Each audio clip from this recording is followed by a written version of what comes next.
What if I told you that the one thing humans take for granted, the pull of Earth's gravity, is the very thing that terrifies alien civilizations across the stars?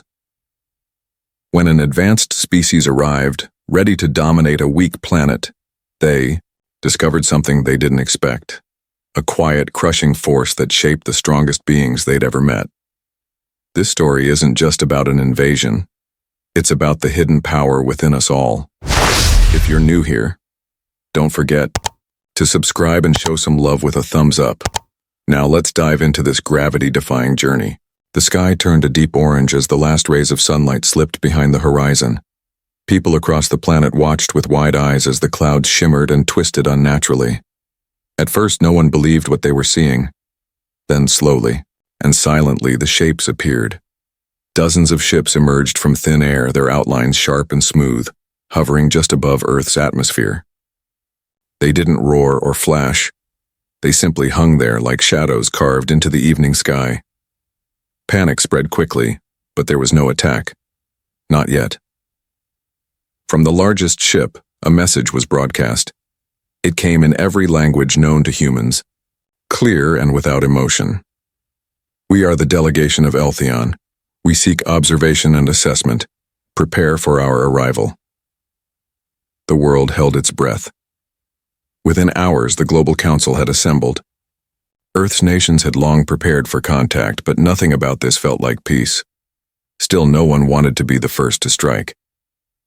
At a secure landing site just outside the city of Lucen, the Earth Defense Council waited. Their leader, General Nera Valen, stood calm in her dark blue uniform, hands behind her back, watching as a silver platform extended from the alien craft. She had read every report, studied every possible outcome, but none of it could prepare her for the sight of Ambassador Chirac. The Eltheon envoy was tall, nearly twice the height of the humans. Its limbs were long and thin, each joint moving with the precision of a machine. Its skin shimmered like polished stone, pale and faintly iridescent. Chirac's eyes were deep-set, unblinking, and lined with tiny reflective lenses that flickered in the light. Behind him, 6 other delegates followed, their robes floating just above the ground as if untouched by gravity.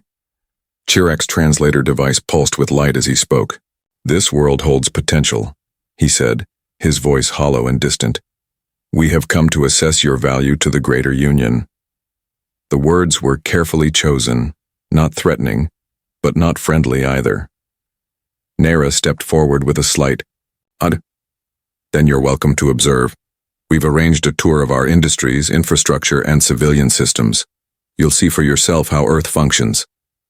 Chirac tilted his head, studying her. "You are a leader?" he asked. "I am a soldier," Nera replied, "but I speak for those who built this world." The first stop was an Earth government facility, a tall administrative tower of glass and steel. Chirac's group moved slowly through the entrance, their delicate limbs twitching with each step. They avoided touching anything. One delegate tripped briefly on the entrance ramp but quickly righted himself, acting as if nothing had happened. Inside, the visitors were shown how Earth managed its cities, its transport systems, power grids, and water supplies. Everything was explained with care. Still, the Eltheon asked very few questions. They observed with narrowed eyes and exchanged short messages among themselves. By the time they reached the 3rd floor, a faint unease had crept into their graceful posture. One leaned slightly against a wall, another asked if the building had artificial weight settings. The answer was no. "We apologize," Nera said politely, "if our structures are unfamiliar." Chirac's response was strained. "Your world is dense. We were not prepared for such physicality." "Gravity can be inconvenient," Nera said, hiding a faint smile.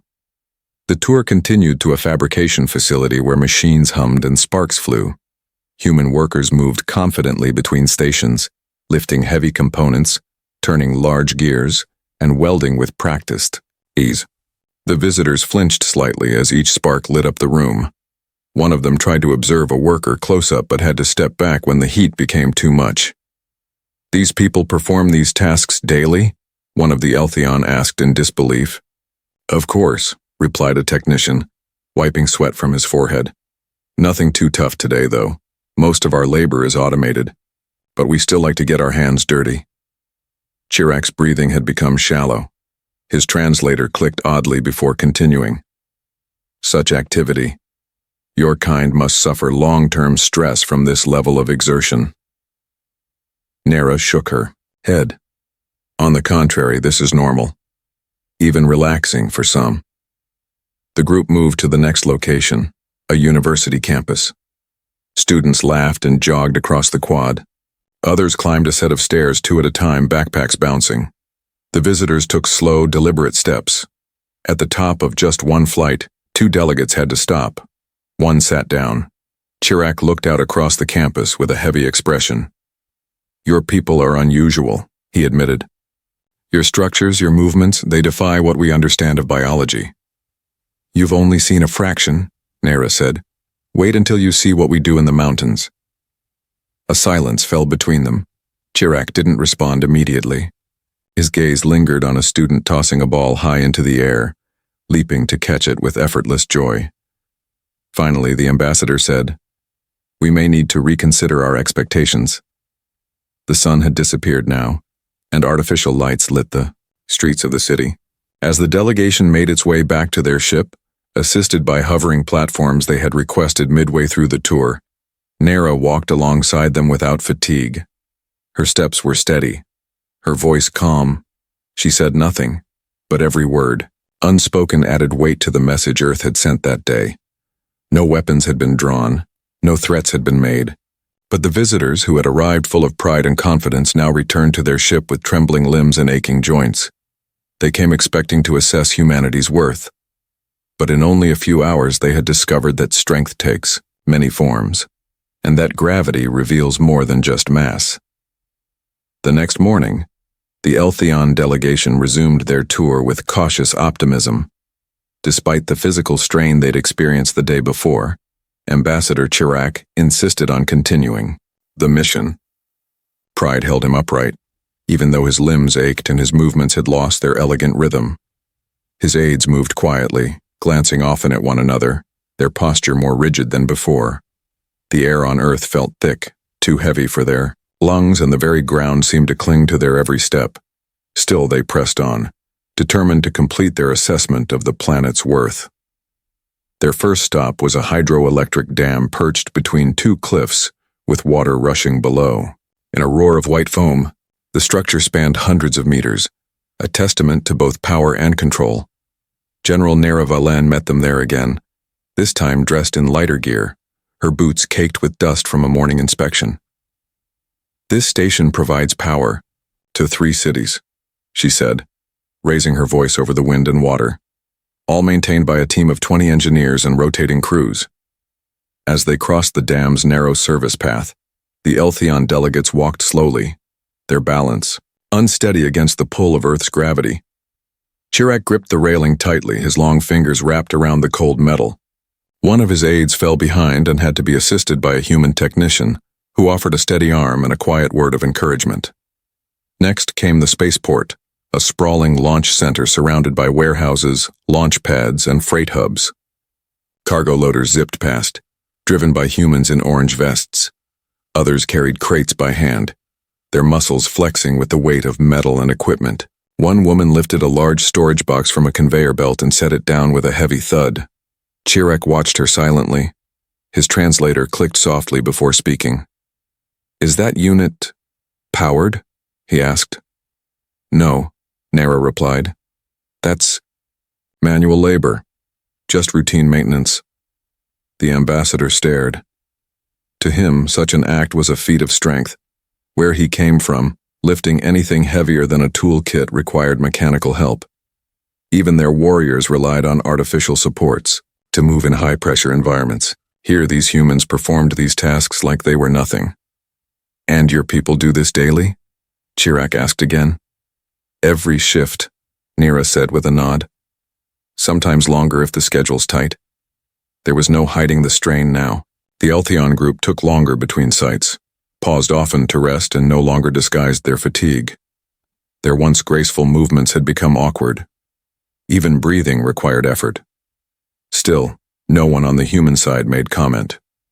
They simply continued the tour, patiently, as if nothing was wrong. The final stop of the day was an agricultural processing center. Inside, the air was warm and thick with the smell of grain and oil. Dozens of workers moved between machines, stacking crates, fixing gears, and moving sacks of flour that weighed more than an Elthion child. Nera guided the group through the central aisle, stepping aside as a forklift passed by. Chirac moved slowly, his head down. His aides whispered in their own language, concern creeping into their voices. One of the humans, an older man with a gray beard and a slight limp, waved to the visitors and lifted a large bag onto his shoulder. "Can I offer you a sample?" he said with a grin. "Or a hand?" Chirac forced a polite nod, but his answer was weak. "We are observing. Only observing." Moments later, one of his aides stumbled and had to sit down on a crate. Another leaned heavily against a railing, his breath shallow. Nera raised an eyebrow but said nothing. She turned to a technician nearby and asked casually, "What's today's workload like?" "Light," the technician replied. "End of week. Just routine packing." The walk back to the transport vehicles was quiet. The Elthion moved in silence, each step deliberate, as if they were wading through water. No one said it aloud, but the truth hung in the air between them. They were not built for this world. Earth's pull was too strong, its people too used to surviving it. When they reached their ship, Chirac turned to Nera. He was pale beneath, his shimmered skin, his limbs trembling despite the support of the ramp. "Your world, it is dense," he said softly. "Your people are not what we expected." Nera didn't smile.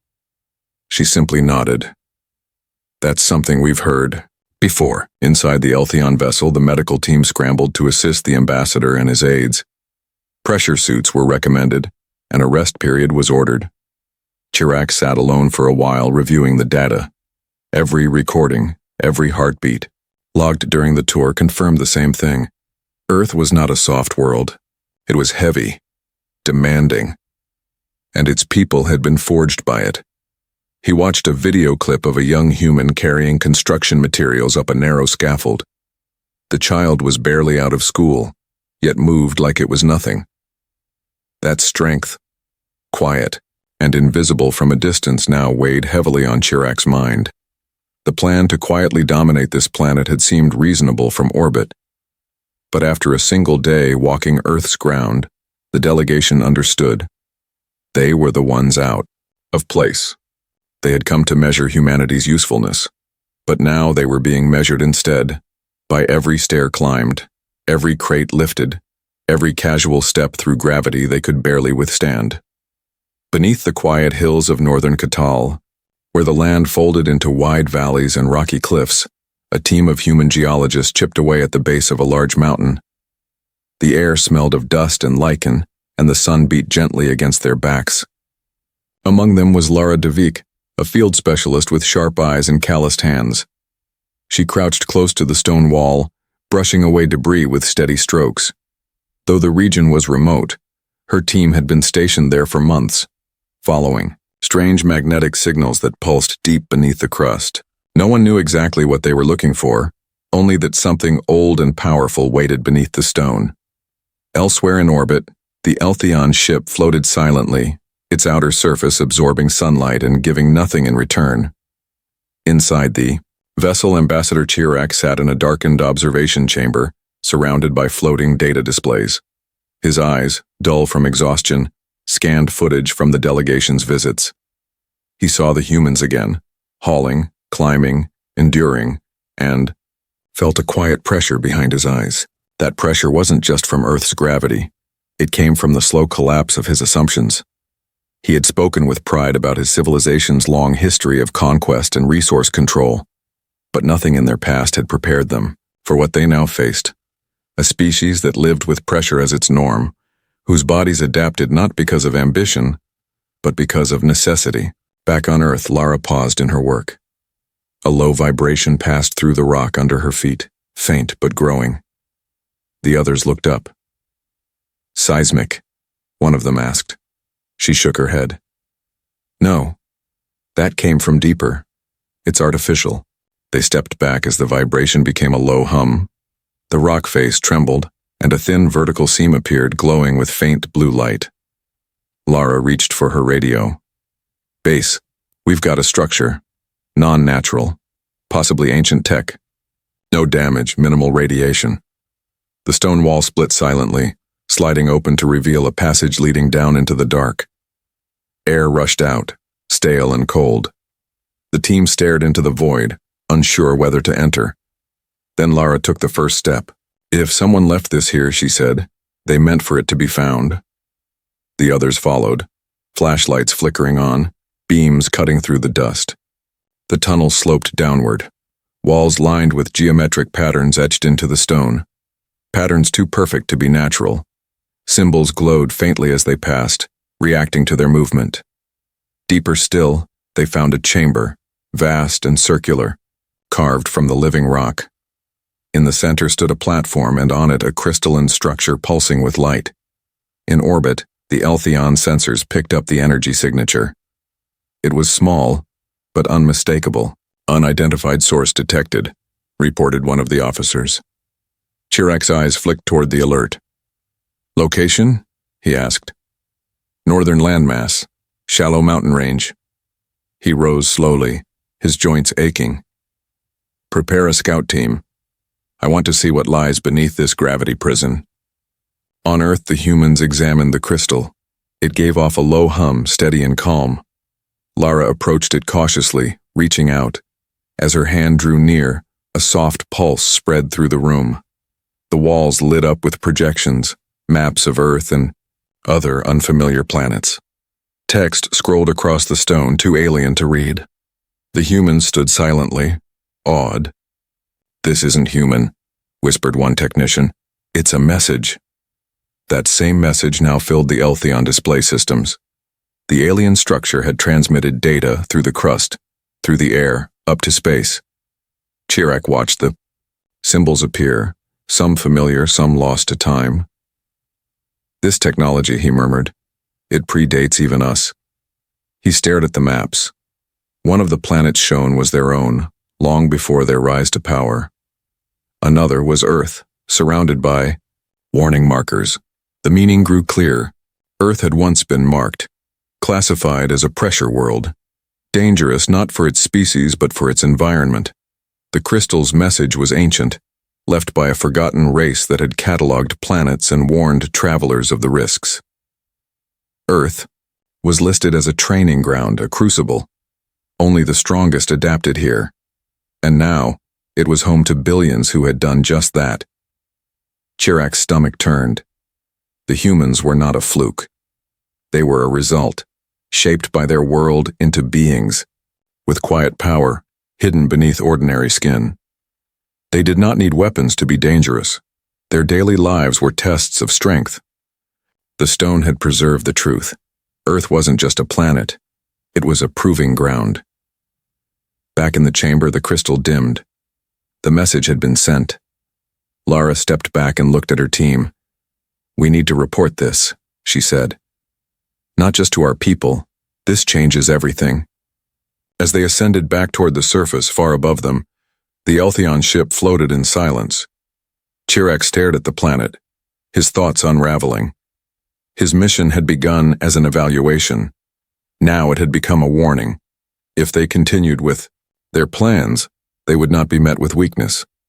They would face a species that had survived Earth itself, and that kind of strength was not to be taken lightly. In the days that followed the discovery beneath the mountain, Earth stood at the center of the galaxy's quiet attention. In orbit, the Eltheon ship remained, still cloaked from the view of Earth's people, yet no longer hidden in purpose. Inside the command chamber, Ambassador Chirac moved slower than before, not because of the planet's weight, but because of the realization it had dropped into his mind like a stone into deep water. He had come expecting submission, expecting to find a primitive world begging for protection or profit. Instead, he found something far more dangerous, resilience so deeply ingrained it was invisible to those who lived it. Down below, on the surface of the planet, Lara Davik sat in a crowded briefing room at the United Planetary Research Center. She wasn't used to attention, but since her team's discovery, she'd been asked to speak at every major scientific council on Earth. She showed the scans of the underground structure, the symbols that lit up like echoes from a time forgotten, the message embedded in the crystal. But what caught the world's attention wasn't the alien technology. It was the truth that Earth, in its quiet weight, had shaped humanity into something extraordinary. Not through war, not through mutation, but through the everyday act of living. Children jumping rope on playgrounds were building muscles stronger than most alien soldiers. Construction workers balancing steel beams with lunchboxes in hand were unknowingly defying physics many species feared. The elderly climbing stairs, the athletes sprinting across fields, the parents lifting children without thought. All of it was training, invisible and constant. In orbit, Chirac stood once more before his delegation. The others, military advisors, analysts, political aides, watched him closely. They expected a call to arms, a revised invasion plan, perhaps even retaliation for the breach of their observational privacy, but Chirac raised one long hand and silenced the room. "There will be no conquest," he said. His voice was clear, firm, and heavy. "We came to judge, and in doing so, we were judged." Some protested. A younger strategist named Coer insisted the humans could still be overwhelmed with the right tools. "They are unprepared. Their weapons are crude. Their alliances are messy. If we act now, they don't need weapons to defeat us," Chirac interrupted. "They already have. Not through battle, but through being what they are." He gestured toward the planet below. "That world. It teaches strength from the moment of birth. Our bones would snap, our minds would tire, our limbs would fail. They carry gravity as casually as breath. We would not conquer them, we would shatter ourselves against them." Back on Earth, news of the abandoned invasion spread slowly, filtered through whispers in military corridors and leaked files from unnamed sources. Governments denied any alien presence, yet strange changes began to happen. Space programs received sudden boosts in funding. Old observatories were restored. Young people with dreams of stars found their paths cleared of obstacles. It was as if Earth itself had shifted direction, guided not by fear, but by a quiet recognition. They had been seen, and they had been respected. Lara, now back in her quiet home in the hills, tried to return to normal. She walked her usual trail through the woods, felt the ground beneath her boots, and looked up at the sky that had once seemed so far away. She knew that, somewhere up there, a ship had turned its engines away from Earth, not because humans had threatened it, but because humans had revealed something undeniable. The strength of a people wasn't always measured in armies or inventions. Sometimes it was in how they stood up after falling, how they carried groceries up flights of stairs, how they endured long days and cold nights without complaint. Somewhere in orbit, Chirac stood by the viewing panel one last time. The ship was preparing to depart. They had cataloged what they came to catalog, though the entry in their records would be different than planned. Earth, Class 3 gravity world, sentient inhabitants, unfit for assimilation, high risk due to environmental resistance factors, recommended status, protected. Chirac closed the file and added one last note. Humans do not conquer space by force. They pull it toward them, one day at a time. The engines hummed softly as the ship turned, leaving Earth behind as a small blue spark in the void. Yet in every direction it flew, the image of that planet remained in the thoughts of all who had seen it. Not because of its wars or its politics, but because it reminded them of something essential, that strength is not always loud, not always sharp. Sometimes it is carried in silence, in gravity, in the quiet determination of people who rise every day under a weight most others cannot bear. And so the Eltheon ship vanished into the stars, not as conquerors, but as witnesses. And Earth, unaware of how close it had come to invasion, continued on, heavier perhaps, but also stronger than it had ever known.